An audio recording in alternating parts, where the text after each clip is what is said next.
Lisez. Vous n'imaginez pas le plaisir que ça va vous procurer. Je le dis avec beaucoup de conviction parce que j'ai moi-même des enfants, j'en ai un qui est lycéen, et c'est devenu un combat la lecture. Et je veux juste dire à tous ceux qui nous écoutent que ce combat, nous le menons avec Marc Lévré-Lacharrière, avec Luce Perrault, avec Éric Rénard qui est présent, avec tous les journalistes qui sont présents ici et qui écrivent.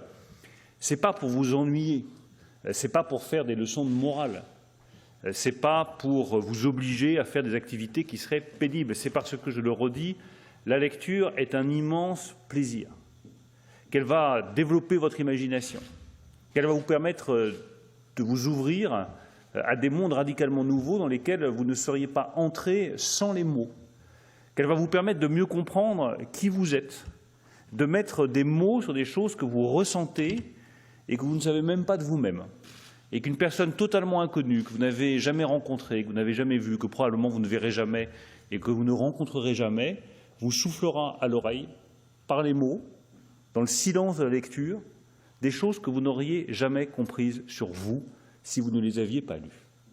On apprend plus sur son désir d'aventure en lisant Robinson Crusoe qu'en partant en voyage. On apprend plus sur le désir et la jalousie qui peut animer le désir et qui est souvent à la base du désir, en lisant Albertine retrouvée ou La prisonnière, qu'en faisant soi-même l'expérience. Et quand on souffre soi-même de jalousie parce qu'on aime quelqu'un qui ne vous aime pas ou qui est aimé par quelqu'un d'autre, eh bien, il suffit de lire Proust pour comprendre ce que c'est que ce sentiment, de mettre des mots dessus, et ces mots vont vous apaiser. Ces mots vont vous apaiser parce que vont vous faire comprendre que vous faites partie d'une collectivité qui ressent les mêmes choses et que vous n'êtes pas tout seul. Et c'est ça la singularité de la lecture. C'est que c'est une activité solitaire qui vous ouvre au reste du monde. Vous êtes seul et vous n'êtes jamais autant avec tous les autres que lorsque vous lisez un livre. Donc je le redis à tous ceux qui nous écoutent, à tous les jeunes qui nous écoutent, lisez, arrachez-vous aux écrans. Arrachez-vous aux écrans. Les écrans vous dévorent, la lecture vous nourrit. C'est toute la différence. Les écrans vous vident, les livres vous remplissent. C'est toute la différence.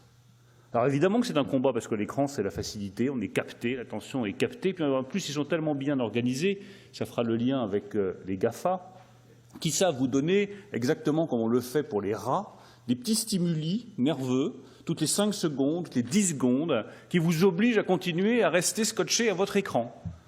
Mais malheureusement, ce n'est pas ça qui vous permettra de développer votre liberté. Et je termine par là parce que c'est aussi une conviction très forte chez moi. La littérature est une arme de liberté. Et les écrans, trop souvent, peuvent devenir, pas toujours, je ne parle pas des écrans de cinéma, je parle des écrans des géants du digital, peuvent devenir des instruments d'asservissement. Vous pouvez être asservi dans votre consommation, dans votre comportement, dans vos pratiques, dans vos gestes, par des écrans qui sont formatés pour orienter votre pensée. La littérature, elle vous donne de la liberté. Les mots vous donnent la liberté pour vous construire et être ce que vous êtes. Je le dis à toutes les lycéennes et tous les lycéens qui nous écoutent, vous êtes chacun unique. Chacun. Eh bien, la littérature vous permettra, et les livres vous permettront, de découvrir à quel point vous êtes unique et à quel point vous ne ressemblez à personne d'autre. C'est ça ce qui fait l'humanité. Chaque personne est unique et c'est la littérature qui nous l'apprend.